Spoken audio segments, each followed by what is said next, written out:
if you believe there are a group of people secretly in cahoots, making some concerted effort, usually to undermine your life or your political, hopes or whatever, and you believe that they're working in secret and there are forces that are, against you in that way, and then you believe that they're powerful enough and smart enough and they could keep something secret long enough to Mhm. do that to Yeah. you, that is generally a conspiracy theory.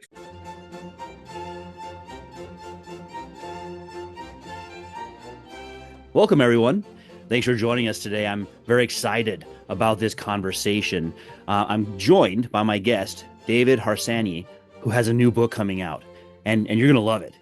Listen to the title, The Rise of Blueanon. It's a great title. It captures your attention right away because we've spent years hearing about QAnon and the horrible right-wing conspiracies. Now we're going to learn about the left-leaning conspiracies and how they've invented the idea of this great right-wing conspiracy. So, David, thanks for joining me. Thanks for having me. I appreciate it.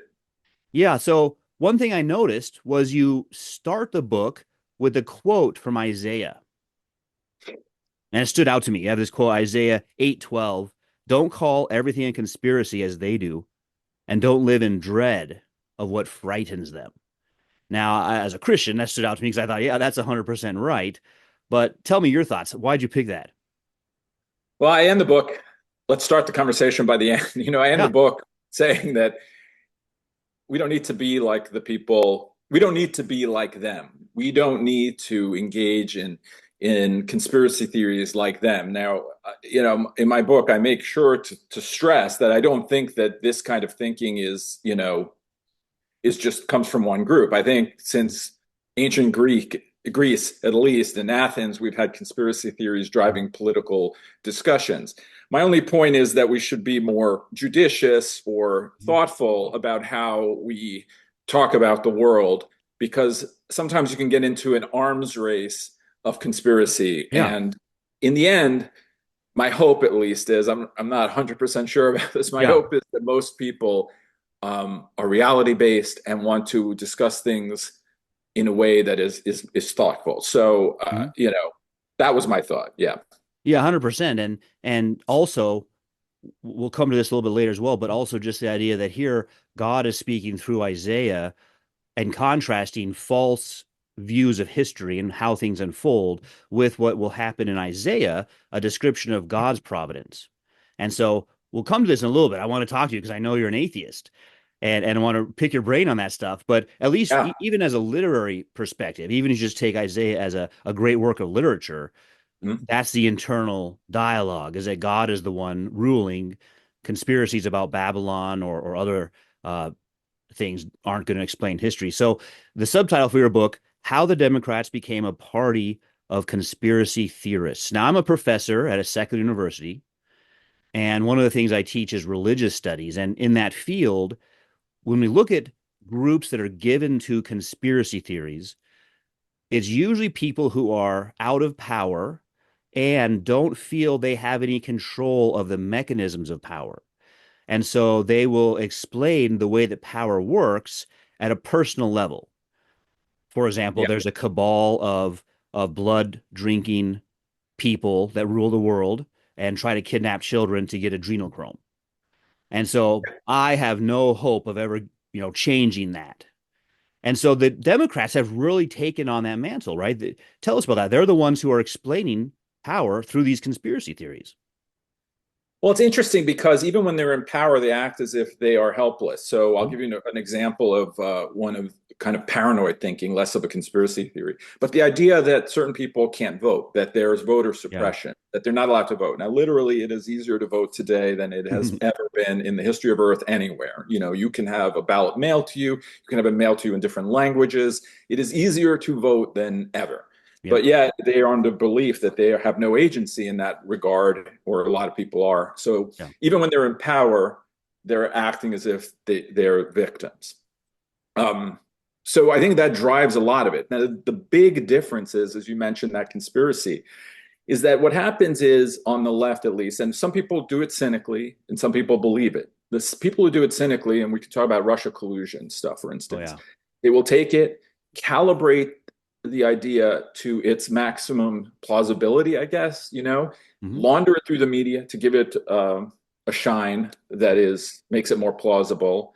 Bring in partisans and folks who are ideologically driven, experts to give it more plausibility, on top of that, and then throw it out into the world. So Hmm. it is very difficult when the media, especially because in the past, even though they were biased, you could trust that we weren't just making up Hmm. things. That when they throw it at you, it's very hard to debunk. And people think that the bigger conspiracy theory is the easier it is to debunk, but it's actually the opposite. It's Mm. very difficult to debunk when the media says Donald Trump is an asset and he's in the White House. Mm. You don't have the power to debunk that right away, so it takes some time. So anyway, that's why I think that the left's conspiracies and their paranoia, and I think they're two separate things. There's a paranoia Yeah. which undermines debate. We can talk about that later if you like, but the conspiracies themselves are more dangerous because they're packaged in a way that is more believable and by institutions that we're supposed to trust, though we don't trust them very much anymore. So, Yeah, that's 100% right. And I like that distinction between believing a conspiracy theory and then those who might push it for their own purposes. So they may or may not believe it, but they go through that process you just described, and it shapes the whole narrative for years in the American media. And then when it's shown to be false, the strategy is just go silent. You they don't ever just say move. like, "Yeah, I guess we messed up on that one." Just don't talk about it. Move on to the next one. Yeah. No one, there's no reckoning for Russia collusion stuff. No one lost their job. Maybe in the Yeah, beginning, one or two people, but most people got better jobs after. yeah, No politician paid a price. Um, I don't think there's been any reckoning, and they just can keep going on and doing other things like hiding Joe Biden's, acuity problems and physical problems or whatever, because there is no price to pay yeah. for doing the wrong thing. And that's key because I see the same thing in the secular university where administrators and faculty use our resources, our class time, our email, our events to push their leftist agenda, even though in many cases that violates state law here in Arizona, which says you can't use state funds for partisan politics. But people ask me, well, why do they do it? Well, there's no accountability. Our board of regents are also all left on the left. They're not going to do anything. So it's the same thing in this world, right? Where, yeah, who's going to do anything about it? Yeah. And I think that's a problem across all institutions in America right now. All the public health officials who were wrong about COVID, but yet, Yeah. abuse their power, shut down churches, shut down conversation. No one has been paid a price for that. I'm not Yeah. saying I want Yeah. to throw people in prison, but No. I want Yeah. some transparency about what happened. I want some, without a reckoning in a sense, as far as people admitting that they made mistakes, you don't get anything like that. So I think it's a problem. Yeah. Yeah. When you have a system that doesn't have some kind of uh, responsibility mechanism, something to say, hey, if you did this, you're going to lose your job. Not, and like you said, not that we want people to lose their job, but in a bureaucracy that doesn't have any consequences, you get bureaucrats who don't can do whatever they want. They don't aren't worried. So, Yeah, I well, mean, you see it in, yeah, I'm sure you see it with students, but you see it in newspapers. I mean, I used to work at a newspaper for many years, is that now, I mean, my editor would scream at me and tell me to do things. I'd do them. There'd be some level of responsibility for your own work and so on. But now you have the staff will rebel if there's a differing opinion on the page, and they will fire the editorial page editor of the New yeah, York Times because the staff is mad. There's no hierarchy, and it's all inverted. There yeah. should, someone should be leading, and others should be learning or following or doing their job. But now you just have people who don't want to debate at all. So Yep. Well, and you even have if the newspaper, it's not that they said something on the right. If the newspaper says we're not going to say anything, we're we're not going to we're not going to endorse either candidate, then they rebel also. yeah, Although yeah, I like to know from your inside perspective as working in newspapers, when I saw Jeff Bezos come out and say that, for me, I thought to myself, Trump is he's doing that because he knows Trump's going to win. Yeah, I mean, it felt like Trump was going to win. You're always scared Yeah. to, I am, make predictions. Yeah. Yeah. I'm not in the prediction business, but Absolutely. it felt like it, yeah. Yeah. But it is interesting. I was on an editorial board at the Denver Post for years, and we would endorse for the presidency. And I always thought it was kind of useless. I just don't think anyone in society is like, oh boy, yeah, I'm going to vote Mhm. for whoever now because the paper says so. I think the paper's more important, and endorsements might be important for races you don't know about, Yeah. uh, a judge a race for a Exactly. Yeah. judicial race or something like that. But the presidency, I mean, who's reading Yeah. the Washington Post and who's confused about what side that paper is on? I Yeah. don't think Right. Yeah. anyone is. Yeah. Yeah. That's exactly right. So, and one of the things, one of the strategies with conspiracy theories seems to be if you blame the other guy for what you're doing, then the attention will be on that. And if it ever comes out that you did it, you'll say, no, that we already accused the other guy of doing that. So I think like with you mentioned voter suppression. Well, you mean like when the Democrats did Jim Crow? Like they're the ones in American history that have the worst record for that kind of thing. Well, think about election denialism. So, Yeah. um, in you can ask, I mean, I've been around a bit. You can ask any Democrat now who won the election in 2000. They'll still say that it was stolen from Al Gore, even though independent studies and newspapers and others have recounted that the Florida vote and George W. Bush comes out with more votes than were actually counted. Yep. They don't care. 2004, people forget there was a big movement to blame voting machines in Ohio. Every major Democrat signed on to that effort to basically delegitimize Bush's presidency. Mm-hmm. In 2016, we had the biggest election denial in history, American history. And it wasn't just a political riot, which is a bad thing, but it was um, it it was pervasive. Our whole discussion for 3 years at least was about this, and government couldn't really even function in a way it should because of this conspiracy theory. And then when it was debunked, they just moved on to the next thing like Yeah. it never happened, and they impeached him for something else. So, yeah. Yeah, that's why our book's great. It'll keep some attention on it, hopefully. So let's get into it. The first chapter. Tell us about the vast right-wing conspiracy that will never die. What is that for? Let's say some listeners maybe they're kind of young and they don't know that Yeah. terminology back from the 90s.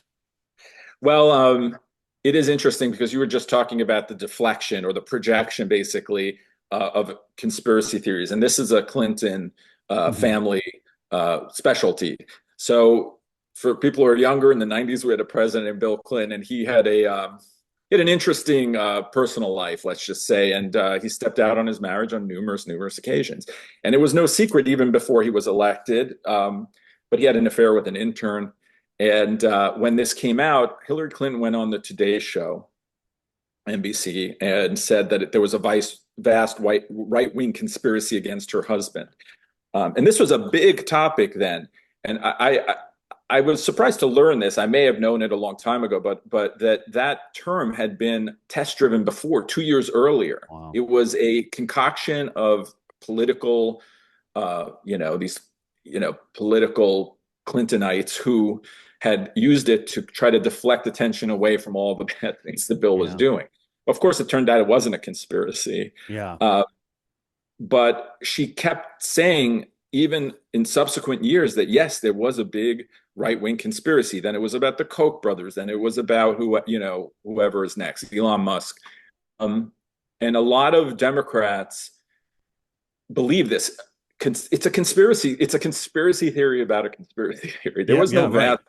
There is no vast right wing conspiracy. There is a vast network of people who are on the right of center who are activists who give money to causes, just like they have on the Yeah. Democratic side. But what they constantly do to create paranoia is pretending that when Republicans do it, there's something weird about it, Yeah. something devious, something nefarious, something secret and shadowy. The Federalist Society, Yep. Project 2025. They're always using these things to try to create the impression that there's something going on that's not right, that there are shadowy figures on the right. And when progressive took hold more in the Democratic Party, basically they're socialists, and socialists believe, in my view at least, that the economy can be controlled also by shadowy figures. So it added this other element, like a few people can control the whole Yeah. economy. I mean, that's That's crazy, Yeah. but a lot of people, I think, unfortunately, some on the right more now than before also believe that. But I think it's much more complicated, and people realize that Yeah. it's much more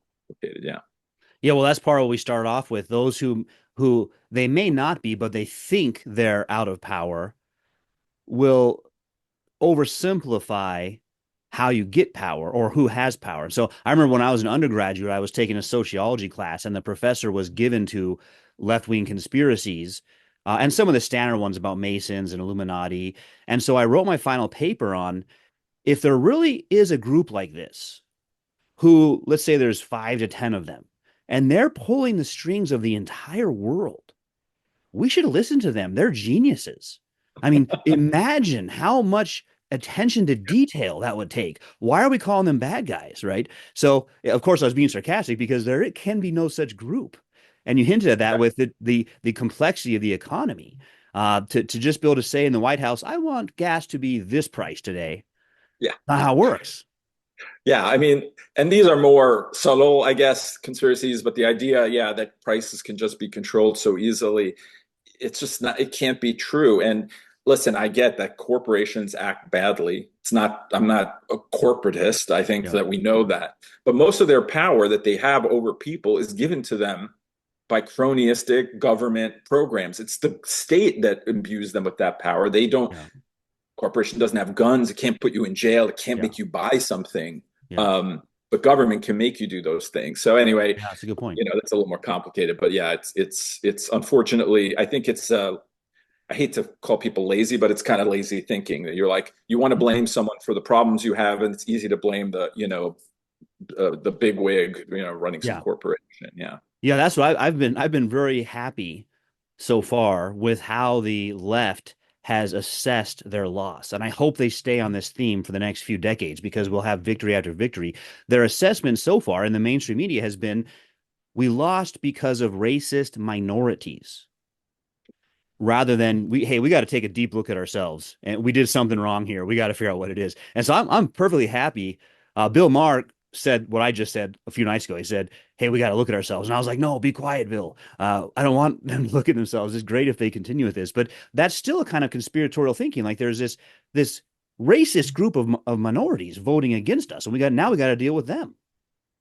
Well, I think it's paranoia to Yeah. say that there's a group of people. I think it's paranoia to say that the United States has systemic racism. Yeah. I don't think most people see the world through the prism of color. I'm not saying there are no racists. There are always Yeah. going to be bad people. But the idea that the left has adopted that everything is driven by color, the way even they're talking, like you say about this election, well, white women did this and Mhm. black men did this. And, I'm not saying that there aren't cultural forces where people vote in groups, but the idea that everyone is, has some kind of, how can I say, loyalty to their race to vote for a political party, it's very identitarian, and it Yeah. undermines the idea of like meritocracy and individuality, and it strips you of all the stuff that we're supposed to care about as Americans. And it is a paranoid view of the world. Mhm. The less racist we get, the more it seems people think, certain people think we're racist. So, Yeah. uh, Right. I mean, I made this argument in the past, but I think we're the least racist country that's ever existed. And I Mhm. mean that right now. I think if you Yep. go to a European country, you will, they are more racist. Now, there are some countries there's no diversity, right? So Yeah. they can't be racist, but if there was, they would be. And we have integrated so many different kinds of people. Yeah. I'm not saying we're always nice to each other Yeah. or Right. whatever, Yep. but in the end, you can live a really good life here no matter where you're from. This is, Yeah, that's how I that's see it. 100% right. And we do tend to appreciate cultural diversity. I mean, no one wants to just have hot dogs for dinner every night the rest of their life. Yeah. People love going out to different restaurants and experiencing cultures. And that's only one. I'm not saying that culture boils down to restaurants, but I'm just No, giving one example. appropriating culture is an incredible thing to do. The good things from other cultures. I mean, I never understood why people would be mad about someone appropriating the good I parts of their culture. Western well, ideas have been this is appropriated by how it everyone. works at the university. ASU's Humanities Institute has been celebrating the humanities all semester, and their main topic, not their only topic, but their main topic has been the evils of cultural appropriation. So it's sort of confusing. I thought we were supposed to appreciate other cultures, but I guess just from a distance, you don't not to like engage with them at all. I think Matt Walsh called it the Moana problem. his daughter wants to dress up like her, which is good because she doesn't want to dress up like a white princess. That'd be bad. Right. But she's a white kid, so she can't dress up like a Pacific Islander. I mean, listen, if you're not mocking, if she wants that costume because she loves that Yeah, character, she sees goodness in that character. She's not doing that because she's mocking that culture. You right. know what I mean? Though again, we're not allowed to say some cultures are better than others either, which is a ridiculous thing. Yep. But yeah, it gets very confusing to keep up with, with the left's demands. You know. Yep. Well, I think paranoia is a good way to put a lot of it. But let's come back to that in a little bit because I want to keep going through the book. And I should have asked you this at the very beginning. Define conspiracy for us. Well, like you said, I think in the beginning, if you believe there are a group of people secretly in cahoots, making some concerted effort, usually to undermine your life or your political, hopes or whatever, and you believe that they're working in secret and there are forces that are, you know, against you in that way, and then you believe that they're powerful enough and smart enough and they could keep something secret long enough to Mhm. do that to Yeah. you, that is generally a conspiracy theory. I think we can expand it a little because I was noticing when I wrote this book, there aren't a lot of good synonyms actually for Hmm. just like people who believe in same things. So we call all things that I believe have no basis in fact, I call them a conspiracy theory. Yeah. Um, like, again, it's difficult because a lot of times the left will project onto you and try to chill speech by telling you there are conspiracy theories. So Right. it's Yep. it's difficult. Like, Carl Sagan said, keep your mind open, but not so open that your brains fall out. I think it's okay to question things. It's fine to question almost anything, honestly. Mhm. But once the facts have lined up against you, once it's clear that we've moved on, if you don't move on, you're probably a conspiracy theorist. Yeah, and that word is sort of how it works for the left, right? They'll say, uh, well, the idea that there's a cabal of vampires running the world is a conspiracy. That's silly. And then but if someone says, hey, I think that there's more to the story of COVID that we weren't told, well, that's also a conspiracy. So these two get put on the same level rather than, well, one's absolutely ridiculous. The other one, we need to look into it. Maybe there is more to the story. But since they're both conspiracy theories, they go away. But it's also, I've seen it the reverse side. The guy who believes there's a cabal of vampires ruling the world, when it comes out that, hey, maybe this did get leaked from the Wuhan lab, will say, see? Well, no, those don't go together at all. Well, I see people say, so here's an example. There's a guy, he's on TV. He'll be on one of these financial networks, and he's constantly saying we're going to have a recession. And then finally, one day we do have a Yeah. recession, and everyone's like, "Whoa, this guy is a prophet," So, yeah. So it's like there are people on the conspiracy theorists who are constantly saying that about everything, and then they're right about COVID. But Yeah. that doesn't mean everything they're saying is right about everything. So Yep. I think there sometimes people misconstrue being right once when you're always on the same side to always being right, and Yep. it's you Yep. have to be careful about that. Yeah. So in your second chapter, then it gets into the greatest hoax, not a pretty good hoax, the greatest hoax in American Well, I history.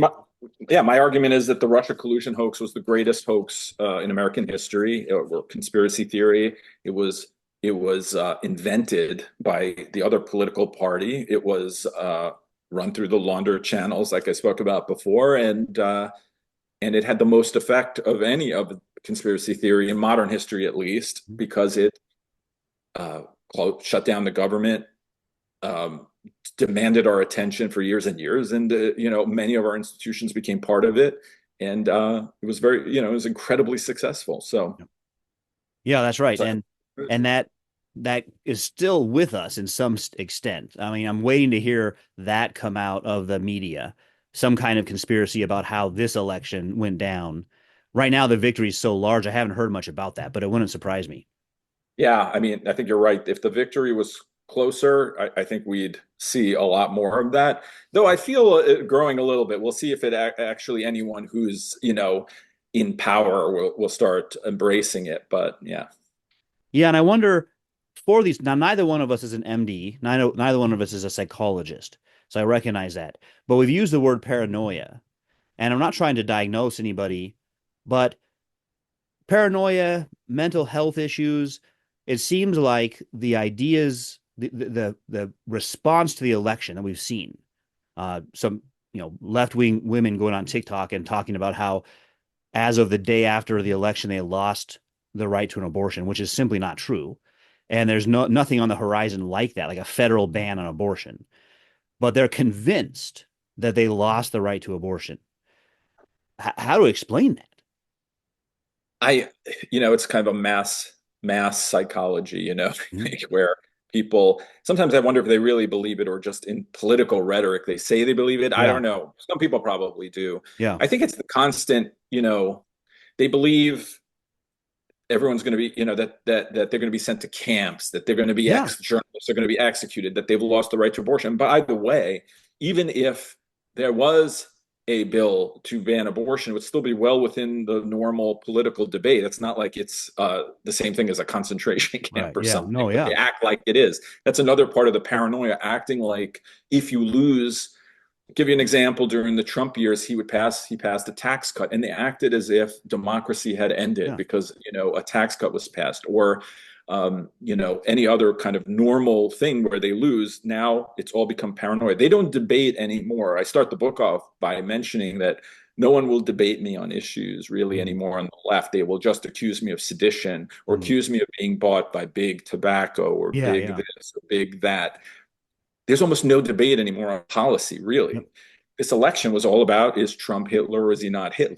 You know, yeah, no, and I the know, Hitler yeah, people, yeah. So there's no, can you think of a good policy debate that happened? No, things have changed a lot.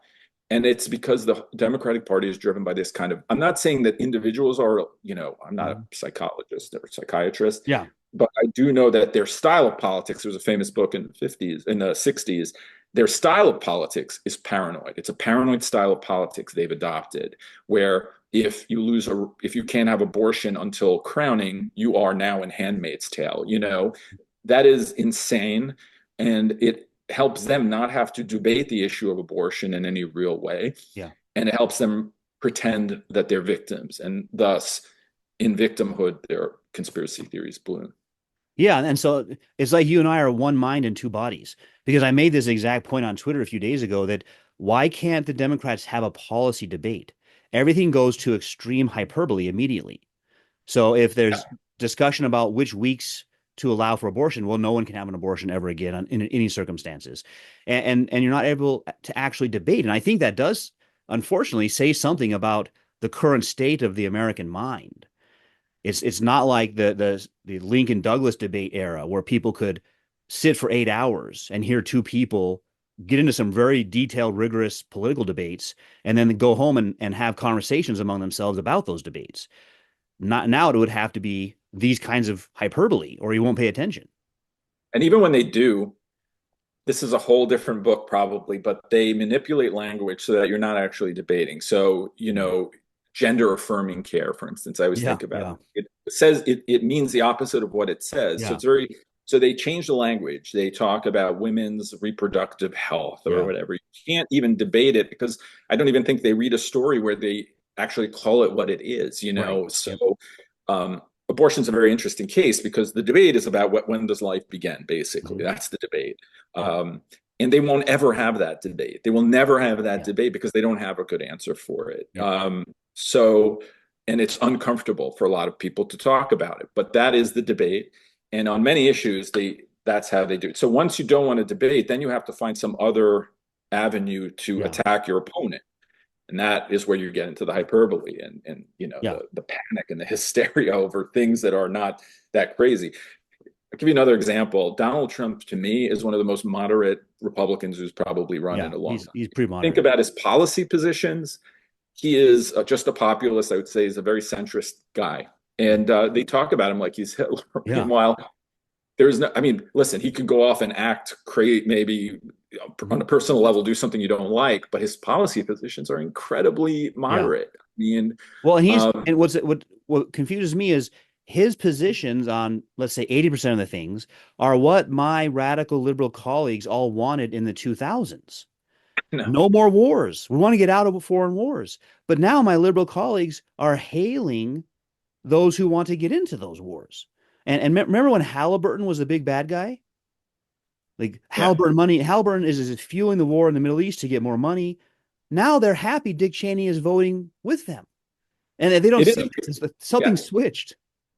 I'm not supposed to say this, I guess, but it is weird how there's been a switch on both sides. If you go to the sort of the right, far right, then people sound like they're Michael Moore sometimes. Russia is Yeah, better than the United States, they do. No, it's whatever. so true. Russia and China are the good guys Yeah, in some of the right exactly. wing It's conspiracies. such a weird, yeah, switch. Yeah. No, it's so true. So tell us, what is the plot against America? Well, the entire left for many years now, I don't know if they're going to change. It ended with Trump is Hitler and you are semi-fascists, and all of that. But there was a long build-up to that in the sense that, I think Barack Obama, where I think a lot of our problems come from him, not him personally, but the movement that he brought with him and the progressive turn of the Democratic Party, is that they've manipulated things that are completely normal to sound as if they're undermining democracy, as if they're un-American. You know, how could you not want to give health care to children? That's un-American, or a tax cut is un-American. I forgot what else is in that chapter, but every when they have BLM has riots across the country, they're just protests. Only a few people were involved, but when you have one thing at the Capitol, all of a sudden that's a coup that was going to overturn the country and take it away. So in many ways, it's just hysteria over things that try to convince cynically try to convince Democrats that Republicans are going to destroy their lives, when in fact, most people aren't even going to be affected very much by Yeah. most of the things Republicans want to do. For instance, overturning Roe. You Mhm. know, overturning Roe hasn't changed the lives of most people, Or has made them unfortunately. better for pro-choice. Arizona just changed our constitution to include abortion, the right to Yeah. abortion.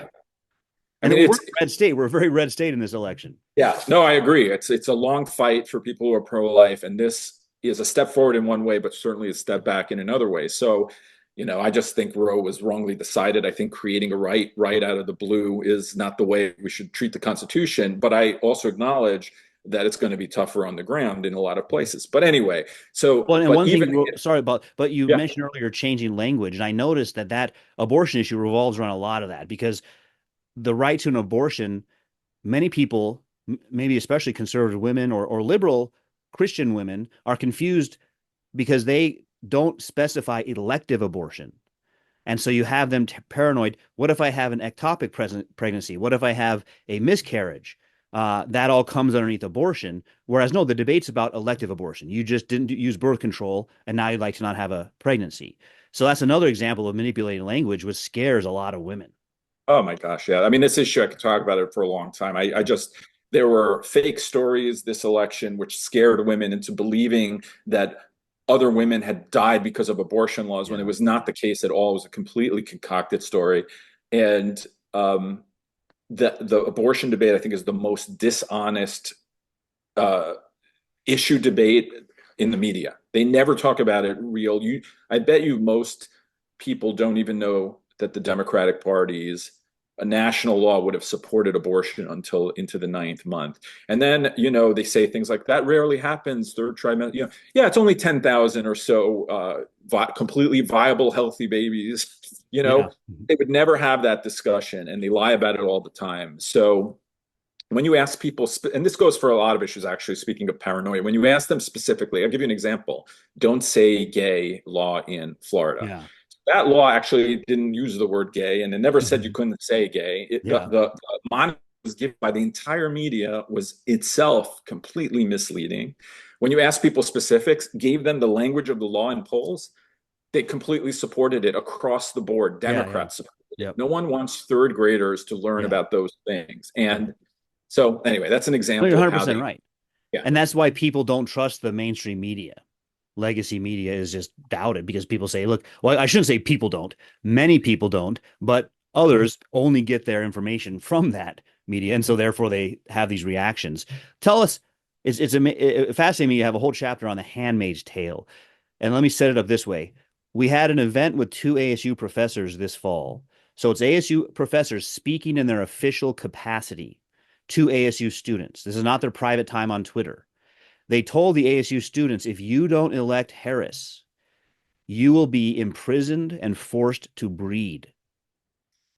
No discipline from the administration, no problems. I'm the only guy who said, hey, I think there might be an issue with saying that to students on ASU time. What are these two professors thinking? I hope. I mean, who knows? I mean, a lot of professors I see, I think, are true believers or completely detached from reality. But in general, I think it's a sadness that this crappy book, which has a completely implausible story about America, um, is fodder for credulous partisans to use as hysteria. You know, the, you mentioned just because you mentioned another thing with the abortion issue. Now I noticed is they twist the language and say you're forcing women to give birth. Yeah. Not forcing women to get pregnant. You're forcing women to give birth. Mhm. I mean, yeah, I'm forcing people to not to kill their children. I mean, that again is a debate they will It's never not a have. But big. anyway, yeah, this book it's so dumb, and to watch people dressing up as those Yeah. women going to vote. I don't know. I sometimes I'm like, this is so stupid. I don't even know what to say about it. Yeah. I think people need anchors. They need something. It's a good visual for them, so they can dress up that way. They Yeah. can, exaggerate the threat. And I don't know. I'm sorry Yeah. that we have professors like this. It's a disaster. I mean, I'm not you, but higher education in general, I think is one of the big problems in this country and why people don't understand civics. Also, Well, high yeah, schools are exactly. problem. Well, and I think But it's a huge change because I'm the faculty advisor. We have 4 campuses at ASU, and I'm the faculty advisor for 3 TPUSA student clubs on 3 different campuses because I'm the only guy who would do it out of thousands of professors. And and what Charlie Kirk did, I think, is a model for all of us, which is he simply went to college campuses and said, "I'll answer questions, and students can ask me anything." And I noticed a shift from 2016 where it was mostly maybe a blue-haired student asking about LGBT rights or something. Whereas the last few events this year, it was hundred hundreds of Trump students. And it was a female student asking, hey Charlie, I want to have a big family. How do I work that out with my career? Questions like that, which is no longer like why I think polyamory is a good way to go. And Charlie, you're wrong questions about how to have a big family and a career. So I think I think this is the beginning of a potential revolution in American higher education from the student level, saying, "Hey, we're just not going to take this anymore. We want an actual education." seems like to me, historically speaking, there's always, people, there's always cultural, pushback, after a few years, even people, for instance, I think misremember the Reagan Revolution and Reagan's when he had a lot of young people Yeah, supporting him. It wasn't driven, I think people had enough of the sort of the 60s, in the hippie movement and yeah, also the 70s. And a lot of young people, I think push back against the ideas of the generation before them, and that might be happening. But yeah, also, I think that, and I'm not saying Trump himself, but in general, the right, I think, is more inclined to to give you real answers that yeah, are part of what really is happening in your life, not this kind of like, yep, I don't know, how many people really want to be in a throuple? I just don't think yeah, it's a huge number. You should, it's just weird and not yeah, real. And, yeah. I don't, that's just, No, I think you're 100% right, and that's really what I think this model did for this generation was said there actually are coherent answers, but they're on the right.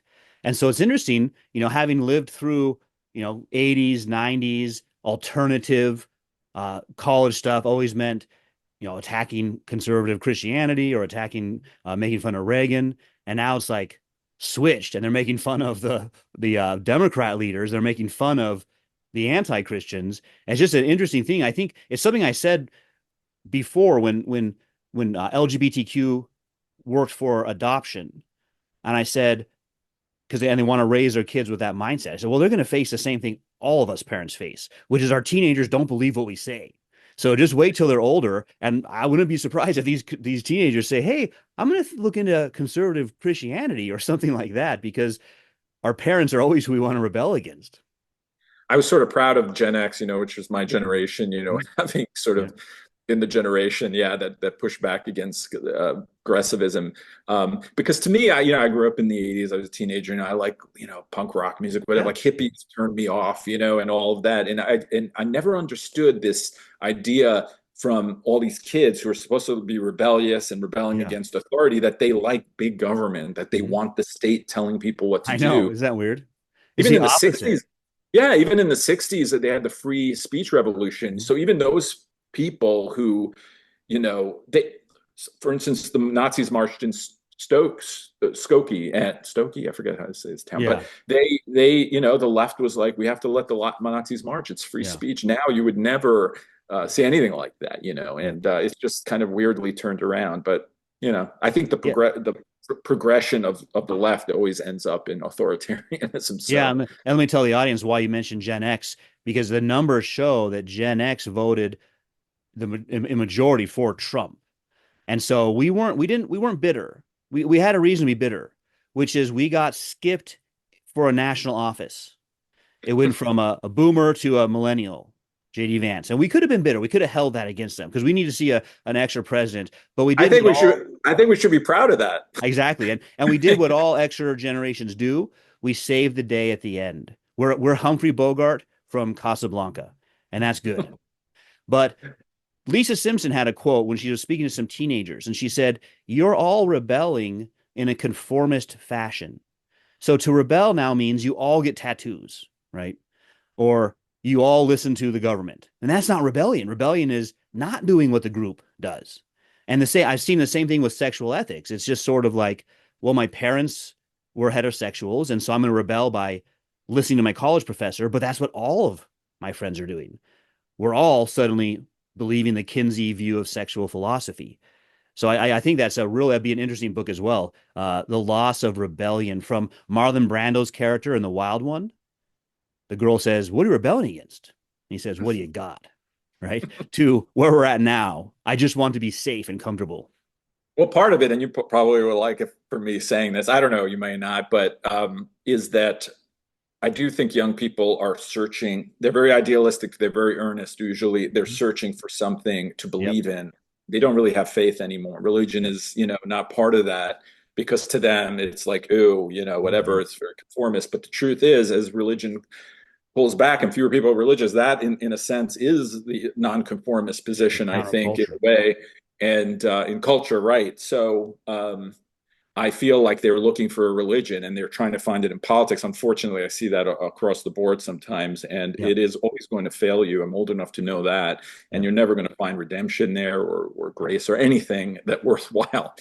That's why, to me, politics is always transactional. Yeah. If you do what I like you. If you don't, I don't like you. It's not personal, and I Yeah. think people treat it that way more. But right now, we're not at that spot. I don't No, think. you're right. And that's the response to there are these Democrat conservative Christians in what they call Big Eva. And they all said, what's his name? David French, one of them, guys like that. And they all said to the conservatives, you got to vote Harris because Trump's a fascist. And so now when Trump won, they haven't said, hey, maybe we're wrong. They're telling the conservatives, hey, don't gloat. And they say, so you think you'll be saved by Trump, not Jesus? And it's like, wait a minute. You guys were telling us that Harris will solve all our problems. But now that you lost, it's trusting the government by the Trumpites. And so it's the same thing we've been talking about. It's interesting to accuse the other of what you're doing yourself the whole time. But let me ask you about your chapter now on the Jews exclamation point. What's going on with conspiracies about Jews? It's alarming to me.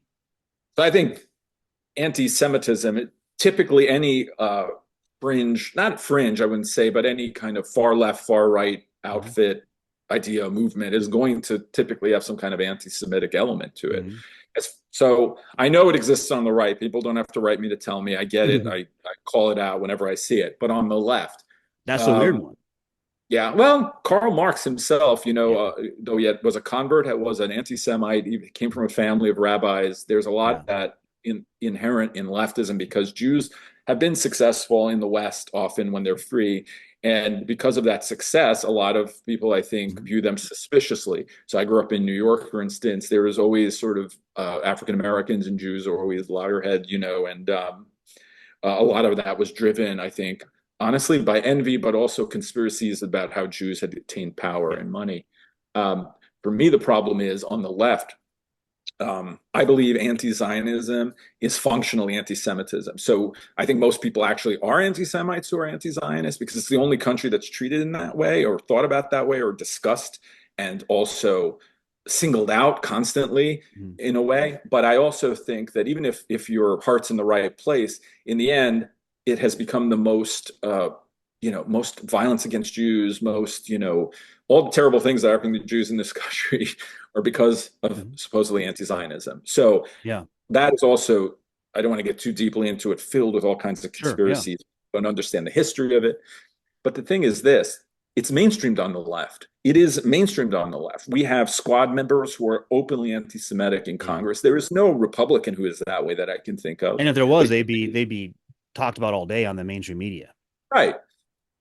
And then there is the institutions, higher education is filled with people who are blatantly anti-Semitic, who Hmm. teach revisionist histories, Yeah. who fill the minds of young people with all kinds of terrible things. I mean, there were pro-Hamas protests. Yep. The Harvard protest after October 7th happened before Israel had retaliated at all. Yeah. And that was a pro-Hamas protest, not an anti-Israel protest or anti-Israel Netanyahu protest or whatever.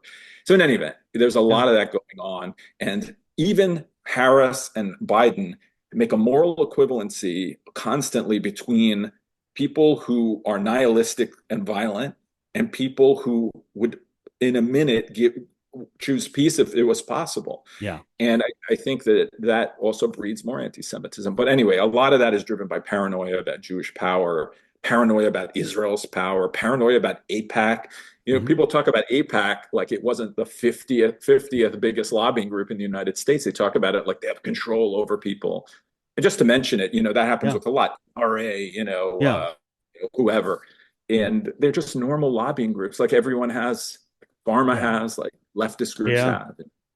Yeah, well, and that's the thing. In my world, seeing leftist professors come out pro Hamas and go to these rallies is alarming, just because of the facts that you just mentioned. It's not like, hey, we don't like Netanyahu, we don't like this response.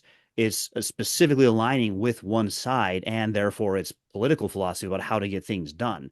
And I've become friends with Dennis Prager. Got to know him. I shouldn't say friends because I don't hang out with him or anything, but got to know him the last few years because I objected when ASU faculty tried to prevent him from coming to campus. So he and I were both on a Arizona Senate hearing about this abuse of power at ASU. And in that hearing, he made a really good point, which is this is the same old blood libel conspiracies that Jews have always faced. And it's one of the things that most troubled me. I mean, a lot of stuff troubled me about QAnon, but QAnon was just that same stuff.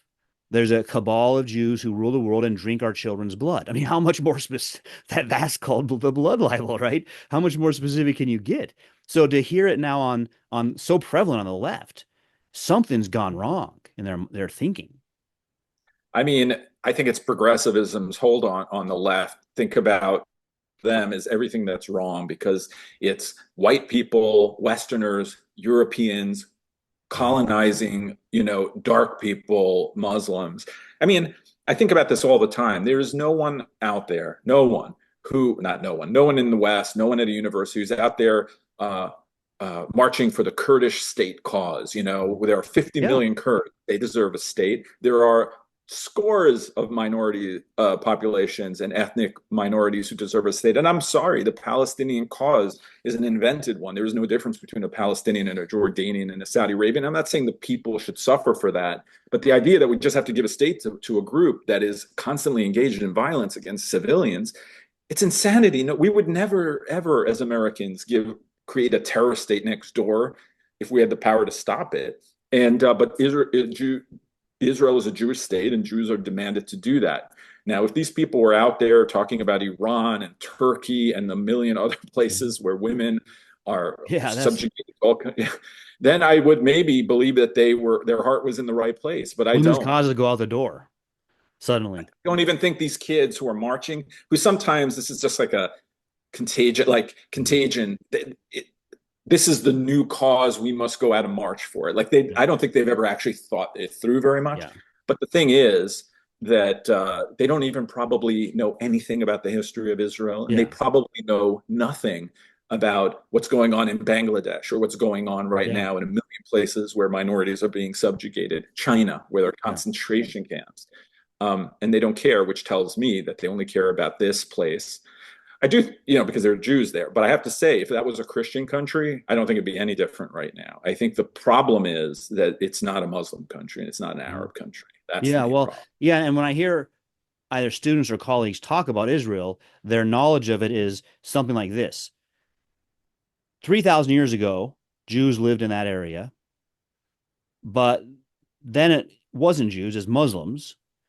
And 80, 70 years ago, 80 years ago, all of a sudden, Jews decided to move there and kick people out. And that's the essence of how they understand the history of Israel. And so, yeah, it's incredibly superficial. I mean, none of them care at all that 750,000 Jews were kicked out of Muslim countries the same year in 1948. They wouldn't care about that for a reason. And anyway, Yeah, no, I I know just, it's yeah. yeah, And it's this really is a part of it. You can't have a discussion with them because it's completely emotionally driven. Mhm. The whole these brown people have been kicked off their land. There's a genocide against them and this and that. Words don't mean anything. Genocide used to have a meaning, and now it's just whatever, someone doing Yeah, something I don't like in a war. yeah. Um, Well, I think that was one of the questions that I saw Charlie Kirk handle about genocide. And he asked the student, "What is a genocide?" And it was essentially the answer was war. yeah. Right? He's like, well, no, war is not genocide, right? If you're specifically only targeting the enemy soldiers and you're doing your best to avoid civilian casualties, but there are some because of close quarters, that's not a genocide. But they don't I think of mean, that. Israel has such technological ability. It's a nuclear power, almost Yeah. surely. If they really wanted to commit genocide, they would do it. In 2006, they gave autonomy to the people there to try to build something. I mean, they're the worst Nazis who have ever existed, I think, Mhm. Well, and I think that, yeah, and I remember the first Gulf War, there was a Saturday Night Live skit where we just basically had just come up with cruise missiles that you could really direct specifically. And so the skit was just a cruise missile. It found Saddam Hussein's palace and it was going down the hallway and through a door and like up some stairs. And then it found him and blew him up. And so, of course, that didn't happen in that war, but it was just being silly about our abilities. Israel's kind of there right now. We saw that video of how they assassinated the Hamas leader, and a drone flies down and flies in, sees him, and it was very precise. They didn't have to blow up the whole block or anything. So yeah, it's really Yeah. interesting technology. But you're right. I mean, you've assessed that. You have a whole chapter on that. I hope people get the book and read that chapter. I want to ask you now about another article you wrote because it really resonated with me. I have a book on the Declaration of Independence, and the same sentence you quote, probably everyone's the most famous, the favorite sentence about we're created by God. It's and He gave us our rights. And you argue as an atheist that you're comfortable with that. And I know my audience would like to hear that. I go, really? How does that work? It works like this. If I don't believe that I have inalienable rights, that the rights that I have are above what the state says I have or can take away from me, then they're useless. Because if you don't believe that, the state can just come in and take them away. I am a fan of religion. I think, let's think about it in a secular way. I think that it happened through through wars, but through ideological and philosophical wars where it is the best way for man to live. I like Christianity because it believes in free will and gives people free will. And that I like Judaism because it's a very legalistic religion that argues over each minutia to make sure that it's correct in the Talmud and so on. And these things to me are not just about God. And I know religious people get upset when I say that. They're about how we live and how we can live together and how we can live Yeah. peacefully together. And one of the things that's very important to me within that structure is free will, as I mentioned, but also the idea that we have certain rights and no one can take away from Yeah. us. I choose to believe that that's true. I don't can't really explain it to you in any other way. I mean, obviously, philosophers have tried through natural rights and so on Mhm. to talk about it, and I believe that. I believe a person has a right to speak, has a right to religious freedom, has a right to Mhm. move from one place to the next, freedom of movement, and all the other things that the Constitution Yeah. guarantees us. a legal right, to be considered innocent before guilty and all that. So I don't know.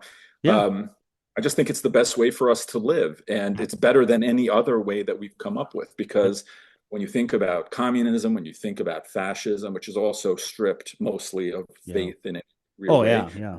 start to think about people as being very expendable. So to Yeah. me, you don't get I mean, in a modern Christian country, let me tell you, there was in Amsterdam the other day, people went on a Yeah. Jew hunt. Right? Now Mhm. I'm not saying never happened in Christianity. That would be silly. It does, but Yeah. in modern world, you don't see that happening. Yeah. You don't see a mob of Christians hunting down some other religious people. And Yep. to me, that is the best way to live. And until someone comes up with something better, I have Yeah. to be on the side of people who are religious and Christian. So I Well, don't and know I if that think explains. it's been really interesting to hear other public intellectual atheists like Richard Dawkins say something similar, who spent his career as a new atheist talking about the problems with the Bible and Christianity. He's explicitly said he hates the God of the Old Testament. Maybe he's giving the God, as if there's two different gods, right? But giving the God of the New Testament a chance. But now he's coming out and saying, actually, cultural Christianity is good. Yeah, of And course it's so, good. yeah, We all know it's good. I mean, that's where capitalism came from too. That's where our whole system came from, and it's been any place that's working in the world has appropriated those ideas. Why can't yeah, we admit that? Um, the good things that happen in bad places appropriate those ideas. I'm not saying that there are no other good ideas in the world. I'm just yeah, saying that as far as governance goes, as far as yeah, living with each other peacefully goes, I mean, it is true. People will point out we've had all these Christians have had all these wars, they've had slaves, blah, blah. mhm, Yeah, but they evolved into fighting against slavery, mhm, where the last country, I think Saudi Arabia or one of those Gulf countries, I think banned slavery in 1981 or something. mhm. So, Yeah. uh, It's the only religion then, I'll connect it with Judaism, Christianity and Judaism together in the West, that gave the world a slave-free civilization. It's the first one. yeah, So otherwise, that was just a world phenomenon. That's another quote that Dennis Prager has is the things we did wrong were the things that everybody was doing wrong, but of the things that course. we did right is how we stand out. Yeah.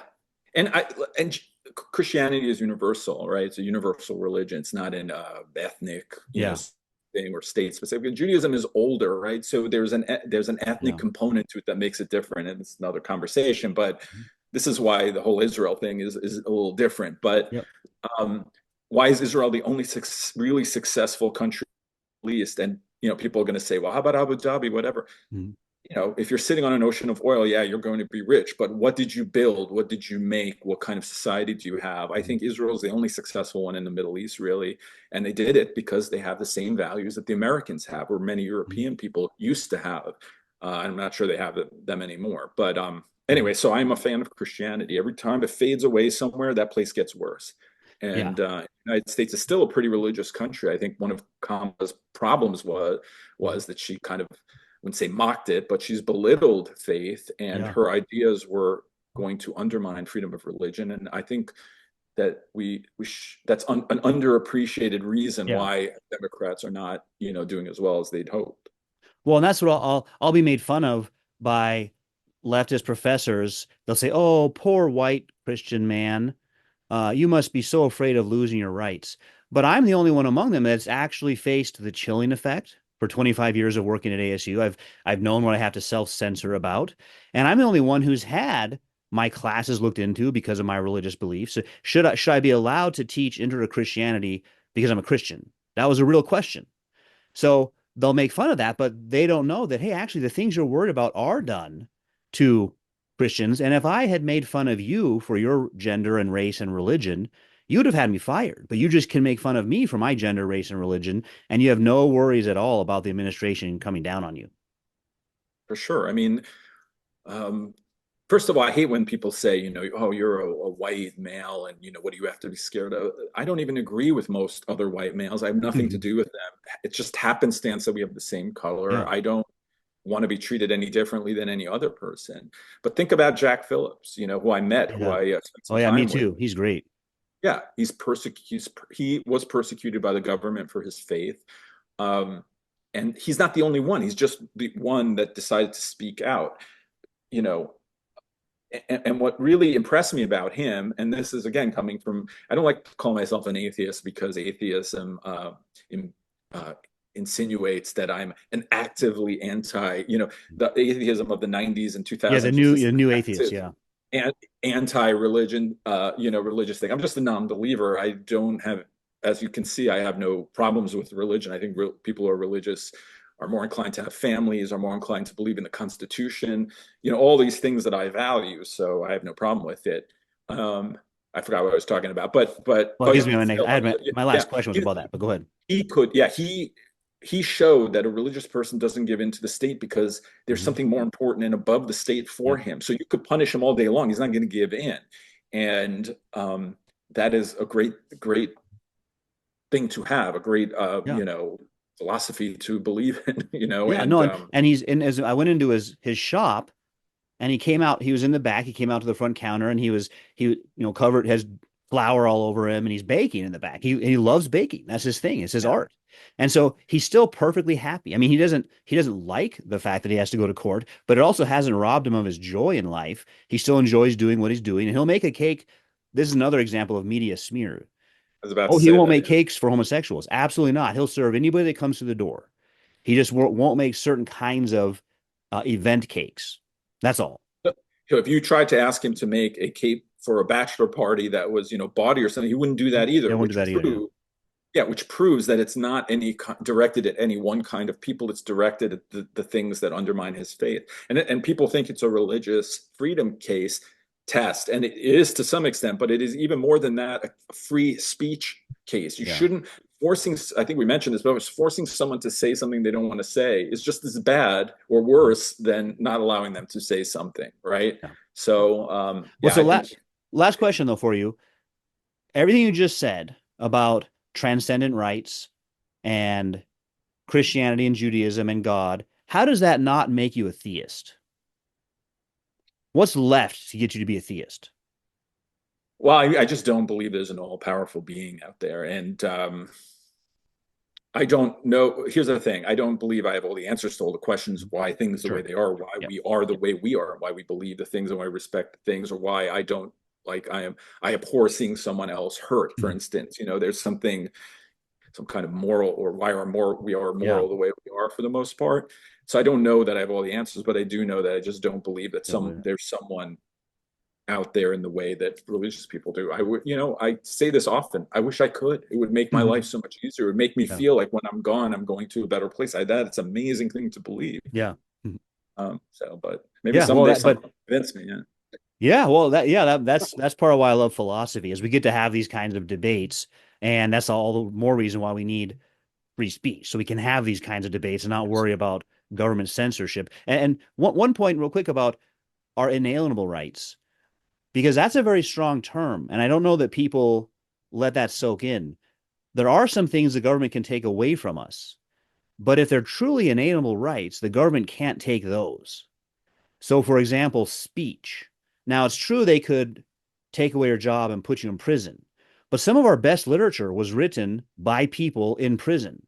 The outside the King James Bible, the second best-selling, most famous English book is Pilgrim's Progress, written by John Bunyan in prison because he wouldn't use the Book of Common Prayer. So I don't think people realize that. Hey, literally, guys, the government can't take these from you. You can exercise them until the end. And that's what Socrates said at the end of his trial. Hey, I'm not going to stop questioning. I'll do it in prison. I'll do it if you send me to another city.